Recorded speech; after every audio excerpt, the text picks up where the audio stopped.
Ben Gertzel here, still in Frankfurt Airport. I realized I should give a brief postscript to the video I just recorded as a sort of post-mortem of the Addis Ababa Hyperon AGI workshop. I was so excited about all the AGI stuff we were doing, I forgot to mention the platform stuff, which is also coming super well. So we had Greg Meredith showing off the latest version of the Fire node, which is the underlying mechanism of the ASI chain node for the new AI layer 1 blockchain we're building, ASI chain. And the ASI chain node is working pretty nicely right now, and Greg showed off a bunch of vibe-coded video games that he built running in our smart contract language, running on the node. So the ASI chain is now in DevNet stage.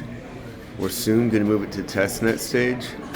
The big thing we need to go from DevNet to testnet is to replace some Scala code in the node with Rust code that will be faster and more robust. And Greg was showing off a bunch of games running on the Rust node version of an ASI chain node. Seemed to be working great. So I think we're quite close to the shift from DevNet to testnet. We also saw some amazing demonstrations of the NewNet platform, right? And NewNet is a spin-off from SingularityNet, making a framework that lets you take software processes, such as AI software processes, and divide them up among a bunch of different machines and orchestrate the different parts of the processes running on a bunch of different machines. So this sort of container orchestration process is sort of a part of the plumbing of distributed decentralized AI, but it's an important part. And ASI chain and SingularityNet platform let you run different agents on different machines, coordinate together without a central owner or controller, but they don't help that much with the process of kind of orchestrating and just dividing up the AI process among containers on different machines. And NewNet does that. And it's now working super nicely, and we had some good discussions between the ASI chain team and the NewNet team on how you integrate NewNet deeply with the ASI chain platforms. And this is all about, like, how do you get an integrated, highly efficient, highly scalable, easy to use, highly robust, provably correct system for running complex AI processes on a decentralized distributed network. And NewNet solves part of that, ASI chain solves part of that. We had the people behind all of this stuff together in Addis, and they're sort of now figuring out how to glue all the pieces together now that things seem to be working, right? The distributed atom space, it's a way to take the Hyperon atom space, which is the knowledge metagraph storing a Hyperon system knowledge. It lets you put pieces of that atom space on many different machines and then submit a single query to all the pieces of the atom space living on different machines. So we're putting the MORC knowledge metagraph infrastructure together with distributed atom space, and we're letting NewNet orchestrate the containers that contain parts of the distributed atom space.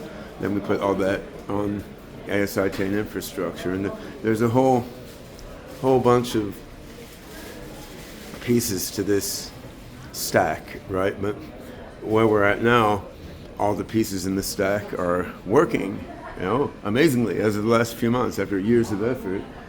And now we're just pulling people together to figure out how to glue all the pieces of the stack together appropriately. And of course, Hyperon, as an AGI system, is built for decentralized deployment.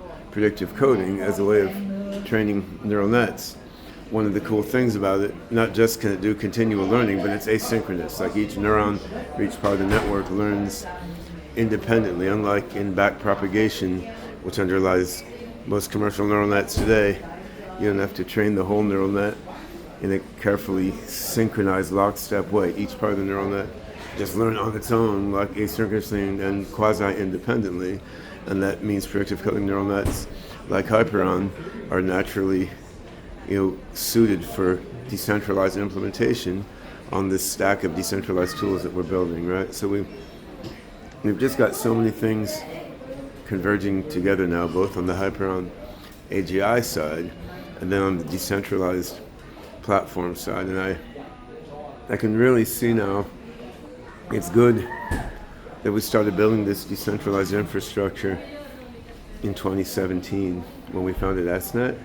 I started thinking about decentralized infrastructure for AGI as far back as like 97, 98, but we started working toward our current stack for decentralized infrastructure 2017, early 18, and I can see now this was good, right? Because if we built an AGI system now, and it started to work, and then we're like, okay, shit, we need to put this AGI system on decentralized infrastructure. It would be too hard to do that in a hurry. I mean, you'd have to dissect and redesign your AGI system, then you'd have to build all these parts of the decentralized stack. I think even given modern development tools, it would just be too hard to do in a panic. Once you're like, oh shit, I've got an AGI now, how do I stop people from controlling it? I've got to make a decentralized infrastructure and customize it to run that decentralized infrastructure, right? The way to do it really had to be you design and build a decentralized infrastructure with some time and care, along with designing and building the AGI system that will leverage that infrastructure. And there's been a bunch of false starts and failed experiments in getting the decentralized infrastructure in a workable condition, right? But now we have all the pieces of the stack there, we're wiring them together, and it's happening very nicely in lockstep with the development of the AGI systems themselves. So that's anyway, that's the other piece of what went on in Addis, and that now I better jump on the plane.